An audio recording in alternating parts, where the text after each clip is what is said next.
반갑습니다. 거제 문화경제공간 대표 김종대입니다. 이번 정부의 실패가 너무도 많습니다. 아쉽게도 불가피한 상황 때문이 아니라 정책을 잘못 수립하면서 결국 경제를 망쳐놓았습니다. 그래놓고 코로나 핑계만 대고 있습니다. 아시다시피 경제는 사람의 삶 그 자체입니다. 그래서 경제 문제라는 것은 일자리, 부동산, 물가, 이자 등 수많은 영역에 걸쳐 있습니다. 이상한 정책들을 열심히 만들어내던 이 정부 초기 3년은 코로나가 없던 시절임을 아실 필요가 있습니다. 그래서 설산가상이라고 하는 것입니다. 무식한 경제정책으로 경제 엔진을 거의 고의로 꺼버렸고 그 몇 년 뒤 코로나가 덮치면서 만든 상황입니다. 먼저 소득주도 성장을 예를 들어볼까요? 포스트 케인지언 경제학자들의 임금주도 성장론에 그 근거를 두고 있는 것 같습니다. 대기업의 성장에 따른 임금 인상 등의 자연스러운 낙수 효과보다도 근로자의 소득을 인위적으로 높여서 경제 성장을 유도한다는 것이 핵심입니다. 자, 표를 보시면은 노동자와 가계의 임금과 소득을 늘리면은 소비가 증대되면서 기업 투자와 생산이 확대되고 소득 증가의 선순환을 만들어내는 경제 성장이 이루어진다는 주장입니다. 그런데 우리는 왜 소득은 증가하는데 성장이 되지 않을까요? 많은 이유가 있습니다만 예를 들어 우리의 심각한 가계부채입니다. 최저임금 등을 올려 소득이 올라서나 이 돈이 가계 소비로 증가해야 되는데 그렇지 않습니다.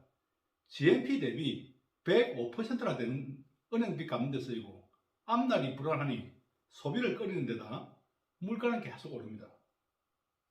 우리는 세계에서 유례가 없는 개방 경제이면서도 우리 돈은 기축 통화가 아니며 금과 은이 거의 생산되지 않습니다. 해외 직구를 예를 들면 2021년 작년 직구 금액이 거의 5조 원을 육박합니다. 그리고 그 증가세가 중요한데 매년 30%가량 증가합니다. 소득이 오르면 그 돈이 국내 소비로 이어지는 것이 아니라 남 좋은 일이 되어 간다는 것입니다. 우리나라 GDP는 2천조 가까이 되는데 정부가 인위적으로 소득을 올려본들 20조 정도의 범위일 것입니다. 1%죠. 여기에 물가가 오르면요. 그래서 소득주도 성장은 경제정책이 아니라 복지정책이라고 해야 정확한 표현입니다. 가장 중요한 문제는 한국 경제를 대하는 태도입니다.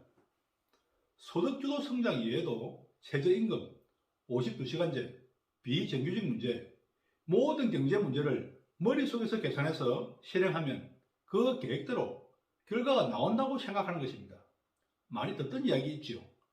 계획경제, 사회주의 경제 이런 것들입니다.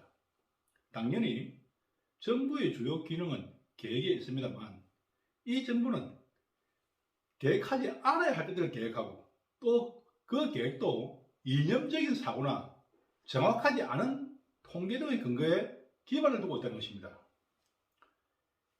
이 정부 사람들의 머릿속에는 우리 경제가 개방형인지 우리 스스로만 먹고 살 수 있는 폐쇄형 경제인지조차 구분을 못하고 있는 결과입니다. 그러니 허구한 날 우리 민족끼리 또는 저 중국에 잘 보여서 먹고 살겠다는 이야기가 많이 나옵니다. 어쩌면 우리가 북한만큼 못 살면 그것이 평등이라고 생각하는지도 모르겠습니다.